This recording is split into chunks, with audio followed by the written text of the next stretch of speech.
Good morning बच्चों। आज मैं आपको पाठ 14 विराम चिन्ह पढ़ाने जा रही हूँ। बच्चों, जब हम बातचीत करते हैं तो अपनी बात को अच्छी तरह से समझाने के लिए बीच बीच में रुकते हैं। इस रुकावट को ही विराम कहते हैं। लिखते समय अपनी बात को सही ढंग से समझाने के लिए जहाँ रुकते हैं वहाँ कुछ चिन्हों का प्रयोग करते हैं। उन्हें विराम चिन्ह कहते हैं। अपनी बात अथवा विचार का आशय स्पष्ट करने के लिए लिखते समय जो चिन्ह लगाए जाते हैं उन्हें विराम चिन्ह कहते हैं। जैसे जाओ मत बातें करो, जाओ मत बातें करो। अल्प विराम के अलग अलग स्थान पर प्रयुक्त होने से वाक्यों का अर्थ बदल गया है। पहले वाक्य में जाने की मनाही व बातें करने का आदेश स्पष्ट हो रहा है। दूसरे वाक्य में जाने का आदेश व बातें नहीं करने के लिए कहा जा रहा है।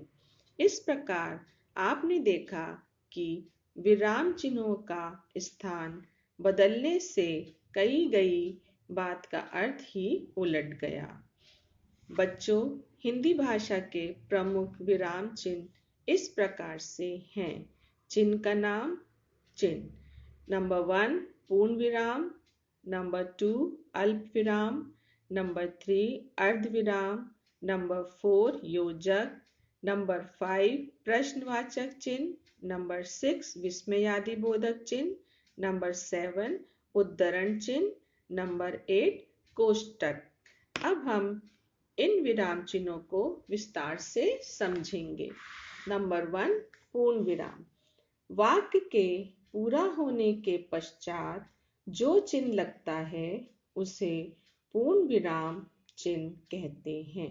इसका प्रयोग वाक्य के अंत में किया जाता है। जैसे फूल खिलता है, माली पौधों को पानी दे रहा है। नंबर 2 अल्प विराम। अल्प शब्द का अर्थ है थोड़ा। बात बोलते समय जब थोड़ी देर के लिए रुकना होता है तब अल्प विराम चिन्ह का प्रयोग करते हैं। इस चिन्ह का प्रयोग वाक्य में एक ही वर्ग के अनेक शब्द आने पर अथवा वाक्य में उपवाक्यों को अलग अलग बताने के लिए किया जाता है। जैसे पेड़ों से हमें लकड़ी, गोंद, रबड़, कागज, जड़ी बूटियां आदि मिलते हैं। वह सुंदर घर जो सामने ही है मेरा है। नंबर 3 अर्ध विराम। बोलते या लिखते समय जब अल्प विराम की अपेक्षा कुछ अधिक रुकना पड़े तब अर्ध विराम का प्रयोग किया जाता है। इस चिन्ह का प्रयोग तब किया जाता है जब वाक्य पूरा होने की स्थिति में हो परंतु पूरा हुआ ना हो।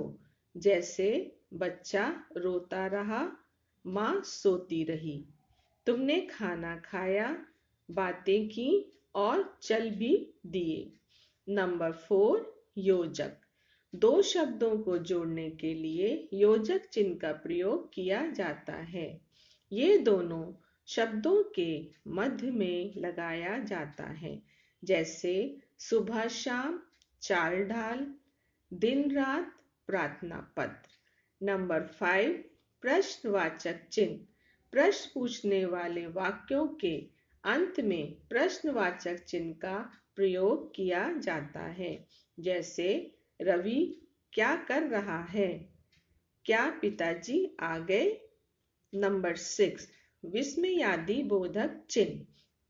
प्रसन्नता, शोक, आश्चर्य, दुख, घृणा आदि भावों को प्रकट करने वाले शब्दों के उपरांत विस्मयादिबोधक चिन्ह का प्रयोग किया जाता है। जैसे आहा कितनी अच्छी आइसक्रीम है। छी, तुम्हारे विचार कितने गंदे हैं। नंबर 7, उद्धरण चिन्ह। किसी के कहे गए कथन को ज्यों का त्यों या उन्हीं शब्दों में व्यक्त करने के लिए उद्धरण चिन्ह का प्रयोग किया जाता है। जैसे अध्यापक ने कहा, कल विद्यालय में अवकाश रहेगा। माँ कह रही थी, कल मुझे जल्दी उठना है। नंबर 8, कोष्टक चिन्ह। किसी बात को अथवा कठिन शब्द के अर्थ को स्पष्ट करने के लिए कोष्टक चिन्ह का प्रयोग किया जाता है। जैसे मुझे बाल्यकाल में झूलना अच्छा लगता था। रावण बोला, मैं लंकापति हूँ।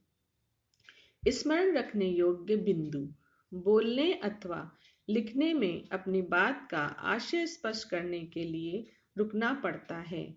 इस रुकावट को विराम कहते हैं।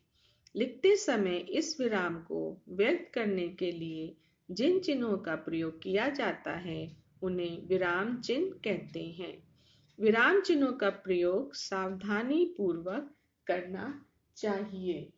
बच्चों, आपको इस पाठ को अच्छी तरह से पढ़ना है और दिए गए सभी कार्य को याद करना है। धन्यवाद।